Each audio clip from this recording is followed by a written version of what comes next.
Welcome to True Echo, where the stories we tell may not always make the headlines, but they echo in hearts forever. Today's story will grip you from the first moment. A simple act of kindness by a waitress turns into a national reckoning about dignity, sacrifice, and what it means to stand up when it matters most. This isn't just about a meal, it's about the moment a town had to choose between silence and justice. Stay with us. The lunch rush at Riverside Café wasn't just a routine, it was a storm. Plates clattered, receipts printed like machine guns, and coffee brewed non-stop in that small, sun-dimmed corner café between a tired laundromat and a pharmacy. Tasha Melrose, 29 years old, moved through it like muscle memory. Her sneakers were soaked from the Oregon morning rain, her apron still damp from a tea spill that had soaked her down to her hip, and yet, she kept moving. Efficient. Calm. Focused. She didn't flinch when a customer at booth 3 barked for more ranch like he was owed the world. She didn't roll her eyes when a toddler at booth 5 began screaming bloody murder over the wrong kind of juice. She just whispered to Lily, her high school co-worker, "You got this, girl. Don't let them see you sweat." That's who Tasha was. She wasn't just working a job. She was holding it all together. Behind the counter stood Clayton Renshaw, the manager, mid-40s, hair gelled back so tight it looked like plastic, and a voice that cut through the noise like a cold knife. He didn't shout. He didn't need to. The way he spoke, slow, smug, was enough to make everyone feel like they were barely hanging on to their jobs. "Melrose," he snapped. "Table 12 still doesn't have their check." Tasha, without even turning, replied, "Sent it over 10 minutes ago." Clayton rolled his eyes and barked, "Then walk it over yourself. You don't just send things." It was par for the course. Clayton had been like this from day one. She'd worked under him for years, never once losing her temper, even when he made her stay late to mop the bathroom floors solo or cut her shift by an hour because we're overstaffed. Still, it paid rent. Just barely. But that was before the old man walked in. He didn't stumble. He wasn't drunk. But something about him said he hadn't been inside a warm building in days. His coat was fraying at the edges. His boots didn't match. And he had a kind of hollowness in his eyes that only comes from having seen too much. Tasha spotted him just as she slid another ticket into the kitchen window. "Sir," she asked gently, stepping toward him. "Are you okay?" He blinked twice and nodded, slowly. "I think I was supposed to meet someone here." "Maybe. I don't remember." It wasn't just his words. It was the tag around his neck, a dog tag, faded, almost blending into the collar of his coat. And the patch on his shoulder, military. Not new. Vietnam, maybe Korea. "You hungry?" she asked. He tried to smile. "Could eat something warm." Riverside had a rule. No freebies. Clayton had even posted it in the break room, "We're a business, not a shelter." But Tasha didn't pause. She helped the old man into a booth, brought him a lost and found blanket, then walked to the back, took a $10 bill from her own tips, and called to the cook. "Louise, meatloaf plate. Extra gravy. Green beans. Add cornbread." Louise, an old-school line cook who didn't talk much, just nodded. He'd worked with Tasha long enough to trust her judgment. She delivered the meal herself, placed the water down gently, and said, "Enjoy." The man stared at it like it was gold. "Thank you," he whispered. "Yeah," Tasha smiled. "I did." But then Clayton saw. Tasha barely made it 2 steps toward the kitchen before Clayton's voice split through the room like a siren.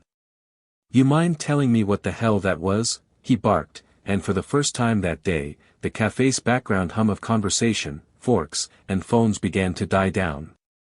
She turned, slow, careful. "He didn't ask for anything," she said. "I paid out of my own tips." Clayton stepped closer, arms folded, voice lowered just enough to sound dangerous. "Doesn't matter. That's not how we run things here. You want to start feeding everyone off the street too? You working for charity now? Tasha kept her jaw tight. Her cheeks burned, not with embarrassment, but with fury. He's a veteran. He looked hungry. I did what any decent person would do. Clayton's smile was tight and fake. You don't decide who gets free food. I do. And when you break rules, there are consequences. Dock my pay, write me up, whatever. Just don't turn this into a show, she said, her voice steady, even as the cafe quieted around them. But that was exactly what Clayton wanted. He raised his voice, real loud now. Attention, folks. Just so everyone knows, this employee right here decided to hand out a free meal on our dime. So, hey, if anyone else wants a handout, Tasha here's covering the bill. Forks hit plates. Coffee mugs were paused mid-sip. Even the baby at booth 3 stopped crying. Tasha's throat tightened, but she wouldn't let him see her cry. She didn't even glance around. She just stood still, her hands clenched into fists at her side. The old man, still sitting at his booth, the steam from his meatloaf rising in soft curls, looked up, confused. Sir, he said, his voice shaky, she didn't do anything wrong. I didn't mean to cause trouble. Clayton waved him off with a snort. Eat your food and stay out of staff business. But the old man didn't sit down. He reached into his coat pocket and slowly pulled out a small item. It shimmered slightly under the light, an old silver badge and a battered purple heart pin, its edges worn smooth by time. I served in Key San, he said quietly. Most of my unit didn't come home. My boys, they wouldn't have let this stand. Clayton rolled his eyes. Excuse me. The old man stared hard at him. She showed me more respect than half this country has in decades. And you fired her. For doing what's right. Tasha stepped forward, hand out. Please, sir, you don't owe me anything. Just finish your meal, okay? The man looked at her, then placed the purple heart gently on the edge of the table. They'll know I'm not alone, he whispered. It sounded strange, like he wasn't talking to the room, but to ghosts only he could see. She untied her apron, folded it slowly, and laid it down on the counter like a flag being surrendered. She didn't cry. Not here. Not for Clayton. Louise poked his head out of the kitchen. This isn't right, he muttered. Clayton shot him a glare. You want to go too? Louise just shook his head. I'm just saying. Tasha walked out into the Oregon rain, hoodie pulled tight, apron still in hand. Her fingers trembled, not from cold, but from the weight of everything that had just happened. She stood at the bus stop in silence, watching cars pass, each one a reminder that life was moving on without her. Inside, Clayton strutted around like he'd won. He barked new orders, snapped at Lily for spilling water, rearranged the condiments like it proved something. But the air was different now. Thicker. Tense. The veteran sat quietly, staring down at the half-eaten plate like it might fade if he blinked. No one knew what to say. Then the bell over the door jingled. For sets of boots. For uniforms. Not loud, but unmistakably military. Marines. The cafe went dead silent. They didn't speak at first. They didn't need to. For Marines stood just inside the cafe door, letting the silence stretch. One had a chest full of ribbons, another bore a scar curling under his chin. They weren't fresh recruits, these men had seen things. Lived through things. And from the way their boots landed with each step, everyone in that cafe knew they weren't there for brunch. The first Marine, a captain judging by the bars on his collar, scanned the room. His eyes landed on the old man by the window, still sitting in front of his barely touched meal. Sir, the captain said, voice clear but respectful. We got your message. The veteran looked up, blinking like he wasn't sure what reality he was in. I didn't mean to cause trouble, he said quietly. She got fired, for feeding me. The Marine nodded. Yes, sir. We heard. We came to make sure that kind of thing doesn't go unanswered. Clayton stepped forward, all charm now. Gentlemen, good afternoon. Can I help you? The second Marine, taller, eyes like stone, didn't smile. Are you the manager here? I am, Clayton replied. And I'd appreciate it if you didn't interfere with my staff or my policies. Your staff, the third Marine cut in. From what we've seen, your staff included a woman who gave up her own money to feed a veteran. That's not interference. That's character. Clayton's posture stiffened. This is a business. She broke the rules. The captain took a step forward, voice still calm but with unmistakable steel. You fired a woman for showing compassion to a man who put his life on the line for this country. You humiliated her in front of strangers. And now you want to hide behind policy? I'm not hiding behind anything, Clayton said. It's not personal. It sure looked personal, the tall Marine replied. Near the front, a regular customer finally spoke up, an older woman with a cane and fierce eyes. She remembers how I take my coffee, she said, and my name. That's more than you've ever done. Another customer chimed in, a young guy in a hoodie. She's the reason I come here. Not the food. Her. Even Lily, the high schooler by the drink station, found her voice. She helps me close. Walks me to my car. She's the only reason I didn't quit my first week. Clayton looked around, and for the first time since the confrontation started, doubt flickered across his face. I'm not going to stand here and be ganged up on in my own café, he snapped. We're not here to gang up, the captain replied. We're here to speak up. Big difference. In the kitchen, Louise emerged from behind the line, wiping his hands with a towel. He looked tired. Worn down. But he walked all the way out to the dining area, took off his apron, and placed it on the counter beside Tasha's. I'm taking my break, he said. Might be a long one. The old veteran watched all of it quietly, eyes glistening. Didn't mean to make this happen, he whispered. You didn't, the captain replied. You just reminded us what matters. And then the cafe door opened again. But this time, it wasn't a Marine. It wasn't a customer. It was Tasha. Tasha stood just inside the door, her hoodie soaked, her shoes squeaking softly on the linoleum. Her eyes swept the room. Customers, some stunned, some nodding to her with soft, almost reverent expressions. For Marines stood like pillars of justice, unmoving. And Clayton?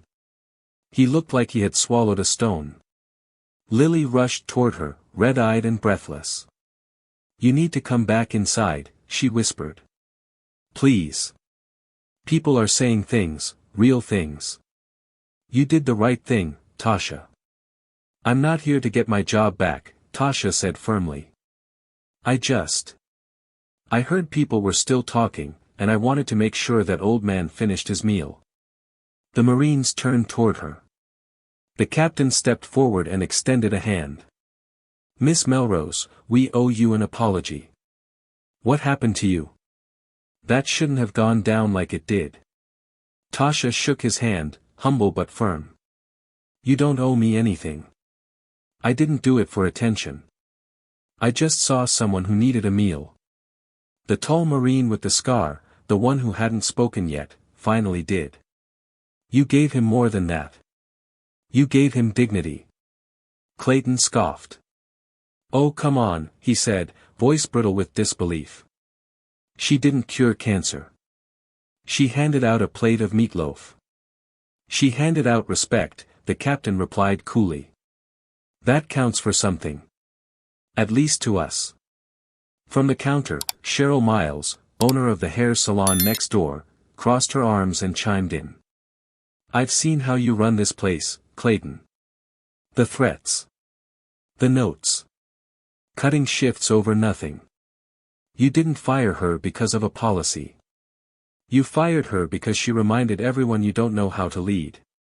That's not true, Clayton snapped. But no one agreed.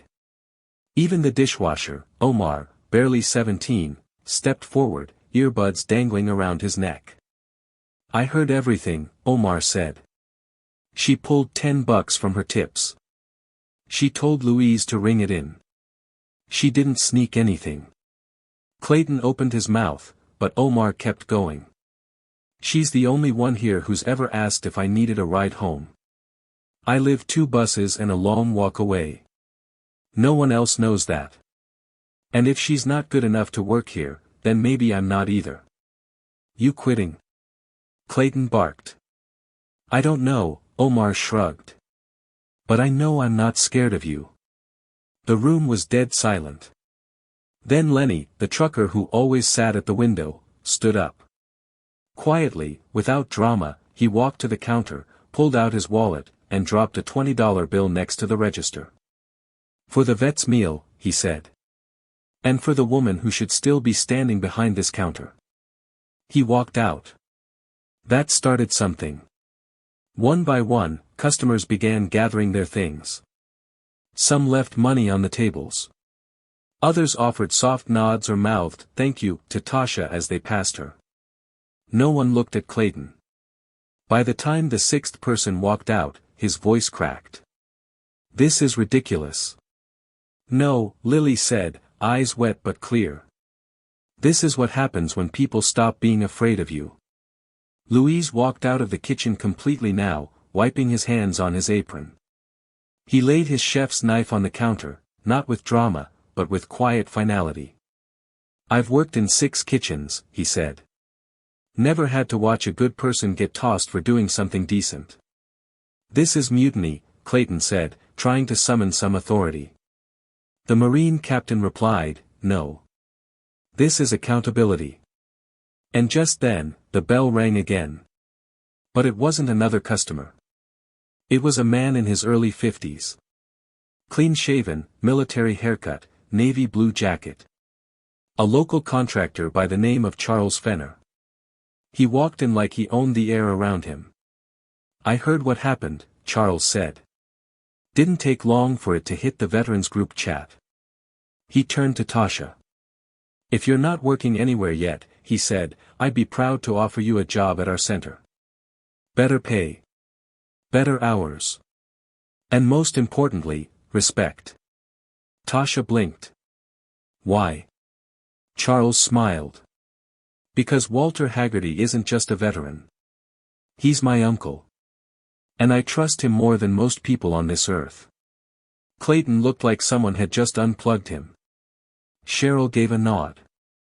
Looks like you just lost your best employee, and half your customer base. But they all knew, this was only the beginning. The Purple Heart still sat on the table, untouched, glinting under the overhead lights like a silent judge. No one dared move it. No one even reached toward the booth where the old veteran had sat, his plate half finished, his presence somehow still lingering in the air. Tasha stood in the center of the café, surrounded by those who had quietly admired her for years and those who had only just now realized what kind of person she really was. Her hands clutched her old apron like it was a relic, though it belonged to a job that no longer did. And in that room, where power had shifted and silence had been replaced by truth, Clayton no longer felt like the one in control. He tried again to speak, but his voice lacked the sharpness it once had. You people think I'm the enemy, he mumbled. I built this place. I put in the hours. And you forgot who helped you keep it running, Cheryl said, arms folded across her chest. You forgot the people. Sergeant Cole turned to Tasha, his voice steady. Miss Melrose, we don't speak up for just anyone. But what you did wasn't about charity. It was about integrity. You gave something most people forget even exists in public places, grace. I didn't do it for attention, she said, her voice softer now, but every bit as solid. He just looked hungry. And I was tired of asking for permission to be kind. Walter's seat by the window sat empty now, but it still felt full. His story, his pain, had left a mark. And his quiet sentence, "They always come," suddenly meant something bigger. Omar approached Tasha, a bit awkward, looking at his shoes. "I don't really say this kind of stuff," he muttered, "but thank you. You reminded me that people still care." She smiled. "Thanks, Omar." Then Lily stepped forward too. "I'm sorry I didn't say anything when you got fired. I should've. I was scared." "You didn't owe me that," Tasha replied gently. "But thank you for saying it now." Outside, a small crowd had started to gather. Not a protest, not a flash mob. Just people who'd heard, neighbors, veterans, locals, folks from around town who'd seen the video spreading across social media. Some of them had their phones out.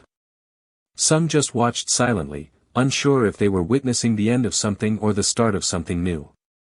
Inside, the café had stopped being a café. It had become something else. A kind of courtroom. A confessional. A reckoning. The last blow came quietly. A woman in business casual stepped through the door, clutching her purse tightly. She didn't have the look of a regular. Her expression was a blend of guilt and dread. "I'm looking for Tasha Melrose," she said. Tasha turned. "I'm Eileen March," the woman said. "I'm Clayton's business partner, or, well, I was. I put up the capital for Riverside Cafe, but I didn't handle the day-to-day. I just saw the video last night." Tasha nodded slowly, guarded. "I'm horrified," Eileen continued. "I should have stepped in sooner. That's on me. I've started the process of separating from Clayton. We're putting the cafe up for sale. It's time for new leadership. The town deserves better. You deserved better." She reached into her purse and handed Tasha an envelope. "I know this doesn't fix anything. But it's from my own account. No strings." Tasha hesitated, then took it. "Thank you. But I didn't do it for anything in return." "I know," Eileen said. "That's why you deserve it." Outside, the sky had shifted from gray to golden. Rain no longer dripped from the gutters. In its place was something quieter. Stillness. A kind of peace. Inside, the Marines gave a final nod to Tasha, then turned and exited in formation. One of them paused beside the booth, pointed at the Purple Heart, and whispered, "Leave it. That belongs here now." Clayton stood alone behind the register, no more staff, no more applause, no more illusion of control. The people had chosen. And the ripple was only beginning. The cafe door shut behind the Marines with a soft chime, but the silence they left behind was anything but soft. It was loud. Final. Like the last breath of a place that had forgotten its own soul. Clayton stood behind the register, pretending to adjust receipts that didn't need adjusting. His face was pale now, no longer smug, just small. And no matter how many napkins he stacked, the truth hovered in the air like steam, thick, visible, undeniable. Across town, a very different kind of noise was taking shape. At the Haggerty Veterans Outreach Center, the front lobby buzzed with warmth. The smell of donated cinnamon rolls drifted through the air. Soft chatter, printers humming, a distant laugh. It wasn't glamorous, but it was real. Tasha sat behind a modest desk, reviewing paperwork with a woman seeking housing support. No cameras. No applause. Just people trying to help people. It had only been 3 days since the incident at Riverside. 3 days since everything changed. After accepting the job offered by Charles Fenner, Tasha found herself surrounded by people who saw her not as a liability, but as an example. People who valued kindness as a qualification, not a distraction. A printed photo now hung in the lobby near the entrance, a still frame from the now viral video. Tasha, standing in the cafe, Marines behind her. Underneath it, someone had written in thick black marker. "You don't punish people for being decent. Walter Haggerty was there too, as he always was. Sitting in his favorite chair with a crossword he didn't really solve and a cup of coffee he sipped more out of habit than thirst. When he spotted Tasha walking by, he gave a small nod. "You made it." She smiled. "Yeah," she whispered. "I made it." But the story wasn't done unfolding. Back at the cafe, the fallout had only grown. Online, the video had been shared and reshared. Local Facebook groups, veteran forums, Reddit threads, everywhere the footage spread, so did the outrage. It wasn't just that a waitress had been fired. It was how. The humiliation. The spectacle. The blatant disregard for service, sacrifice, and compassion. And once Oregon Today ran a headline, "Waitress fired for feeding veteran finds new purpose at Haggerty Center," there was no turning back. The comments were brutal. "She did more in one moment than most people do in a lifetime. That manager should be ashamed. If this is what we're teaching our kids, we're in trouble. She didn't just serve a meal. She served a reminder." A petition began circulating, over 15,000 signatures and climbing. It called for Clayton's resignation or a transfer of ownership. Meanwhile, Riverside's Yelp and Google ratings nosedived. Longtime customers left reviews not about the food, but about what the place had become. Cold. Corporate. Soulless. Inside the cafe, the changes were immediate and irreversible. The morning crowd thinned. Familiar faces disappeared. Regulars who once showed up like clockwork now crossed the street to eat at the diner 3 blocks down. Louise never came back. Lily turned in her notice the next day. Clayton posted a carefully worded statement on Facebook, likely drafted by someone else. "We regret any misunderstandings and are committed to ensuring all customers and employees are treated with respect in the future." The top comment read, "You didn't regret anything until you got caught." And yet, while the cafe crumbled under the weight of its own arrogance, the Haggerty Center thrived. Tasha kept her head down. She didn't bask in the attention. She didn't ride the wave of virality. She just worked, because that's who she was. Quiet strength. Real service. Day after day, she helped veterans fill out forms, arranged transportation to medical appointments, distributed meals. No one had to tell her how to care. She just did. Then one afternoon, Eileen March returned. She looked less polished this time. Tired, remorseful, but resolute. "I just wanted to say thank you again," she told Tasha. "We officially closed on the cafe this morning. The new owners are a couple who run a local nonprofit. They're turning it into a pay-it-forward diner." Tasha's eyes widened. "Seriously?" "Seriously," Eileen nodded. "They said your story inspired them." She reached into her bag and handed Tasha a smaller envelope. "It's a little something from me, personally. No strings." Tasha didn't open it right away. She tucked it in her purse and went back to work. Because that's who she was. That night, in the quiet of her small apartment, she finally slid the envelope open. Inside was a handwritten note and a cashier's check for $5,000. It read, "Thank you for showing the rest of us what integrity looks like. Eileen." Tasha held the note gently. Not because of the amount, but because it proved that the right thing sometimes echoes further than we think. The next morning, the sun rose soft and clean over Eugene, the kind of light that made everything feel a little newer, even the sidewalks, even the tired bus bench where Tasha used to wait with her apron in her hands and doubt in her chest. But this time, there was no cafe to return to, no shame to swallow. There was purpose now. At the Haggerty Veterans Outreach Center, the rhythm was steady. Clients came and went. Conversations drifted down hallways like jazz. And Tasha moved among them, steady and strong, her presence now part of the heartbeat of the place. Walter sat in his usual chair near the front window, a blanket over his knees and a crossword puzzle flipped sideways on his lap. As Tasha passed by with a box of donated coats, he glanced up. "You need anything before you head out?" she asked. He shook his head slowly. "Just thinking." "About what?" He turned to look at her, his eyes sharper than she'd seen them in days. "Back when I was in country, you didn't get far if you didn't trust the people around you. Didn't matter their color, their name, or how they prayed. Just mattered if they had your back." Tasha leaned against the wall beside him. "I used to wonder if I'd ever matter," she admitted quietly.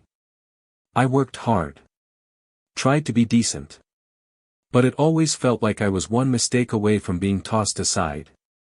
Walter locked eyes with her. "People like you. You keep things standing.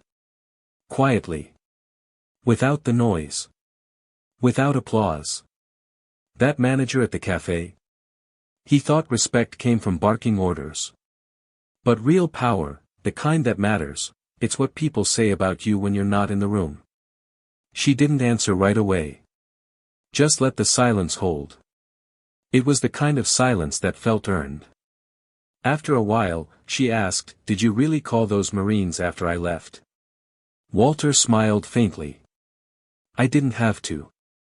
One of them checks on me every Sunday. I just told him what happened. Told him a good woman lost her job for being kind. That was enough to bring all of them down there." He gave a dry chuckle. "You don't know what you stirred up, girl. When you're good to one of us, you're good to all of us." Later that evening, back home, Tasha curled up on her small couch and opened her phone. Not for the news. Not for emails. But for the video. The one that started it all. She tapped play, not to watch herself, but to read the comments underneath. "She's the reason I believe in people again. There's hope, and her name is Tasha Melrose. What if we were all just a little more like her?" That one stopped her. She read it again. It wasn't about being a hero. It wasn't about making headlines or going viral. It was about one quiet decision in a moment that most people would have walked past. Just a plate of food. Just a little dignity. That was all. And it was enough. Because life isn't made of grand gestures. It's made of small choices. Choices that stack like bricks, some firm, some fragile, but together, they hold the world up. The choice to speak. To listen. To act when no one else does. That's what Walter meant when he said, "They always come." Because when kindness is real, when it stands quietly in the face of arrogance, people notice. And they remember. And sometimes, they show up. And sometimes, that changes everything. Tasha Melrose didn't set out to be a hero. She just refused to ignore someone in need. In a world too often numb to kindness, she reminded everyone watching, on the street, in the café, and across the internet, that compassion still matters. And when one person stands up with integrity, it challenges everyone else to do the same. Real power isn't loud. It's what people say about you when you're not in the room. If this story moved you, share it. Let someone else feel the echo of Tasha's choice. Leave a comment below and tell us about a moment when kindness changed your day, or your life. And don't forget to subscribe to True Echo for more stories that shine a light on everyday courage, quiet strength, and the people who remind us who we're supposed to be.